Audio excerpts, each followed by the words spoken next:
ಈಗ ನಾನು ಆಗಾಗ ಊಟ ಕೊಡ್ತಾ ಇರ್ತೀನಿ, ಬಹಳ ದಿನಗಳಿಂದ ಕೊಟ್ಟಿರ್ಲಿಲ್ಲ, ಅದಕ್ಕೋಸ್ಕರ ಕೊಡ್ತಾ ಇದ್ದೀನಿ.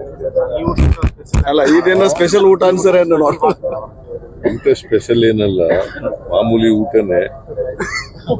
ನಿಮ್ಗೆ ನಿಮ್ಮ ದೃಷ್ಟಿನಲ್ಲಿ ಸ್ಪೆಷಲ್ ಆಗಿ ಕಾಣಿಸುತ್ತೆ, ವಿರೋಧ ಪಕ್ಷದವ್ರ ದೃಷ್ಟಿನಲ್ಲಿ ಸ್ಪೆಷಲ್ ಆಗಿ ಕಾಣಿಸುತ್ತೆ.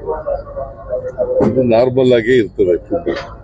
ಸರ್, ಸಂಪುಟ ವಿಸ್ತರಣೆ ಆಗಿರ್ಬೋದು, ಪುನಾರಚನೆ ಮುಂದಿನ ಹಂತದಲ್ಲಿ ಅದಕ್ಕೂ ಸಂಬಂಧ, ಪುನಾರಚನೆಗೂ ಊಟ ಕೊಡೋದಕ್ಕೂ ಸಂಬಂಧ. ಈಗ ನಾನು ಆಗಾಗ ಊಟ ಕೊಡ್ತಾ ಇರ್ತೀನಿ, ಬಹಳ ದಿನಗಳಿಂದ ಕೊಟ್ಟಿರ್ಲಿಲ್ಲ, ಅದಕ್ಕೋಸ್ಕರ ಕೊಡ್ತಾ ಇದ್ದೀನಿ. ಅಲ್ಲ ಇದೇನೋ ಸ್ಪೆಷಲ್ ಊಟ ಅನ್ಸರ ಊಟ ಸ್ಪೆಷಲ್ ಏನಲ್ಲ, ಮಾಮೂಲಿ ಊಟನೇ. ನಿಮ್ಗೆ ನಿಮ್ಮ ದೃಷ್ಟಿನಲ್ಲಿ ಸ್ಪೆಷಲ್ ಆಗಿ ಕಾಣಿಸುತ್ತೆ, ವಿರೋಧ ಪಕ್ಷದವ್ರ ದೃಷ್ಟಿನಲ್ಲಿ ಸ್ಪೆಷಲ್ ಆಗಿ ಕಾಣಿಸುತ್ತೆ. ಇದು ನಾರ್ಮಲ್ ಆಗೇ ಇರ್ತದೆ ಫುಡ್. ಸರ್, ಸಂಪುಟ ವಿಸ್ತರಣೆ ಆಗಿರ್ಬೋದು, ಪುನಾರಚನೆ ಮುಂದಿನ ಹಂತದಲ್ಲಿ ಅದಕ್ಕೂ ಸಂಬಂಧ, ಪುನಾರಚನೆಗೂ ಊಟ ಕೊಡೋದಕ್ಕೂ ಸಂಬಂಧ.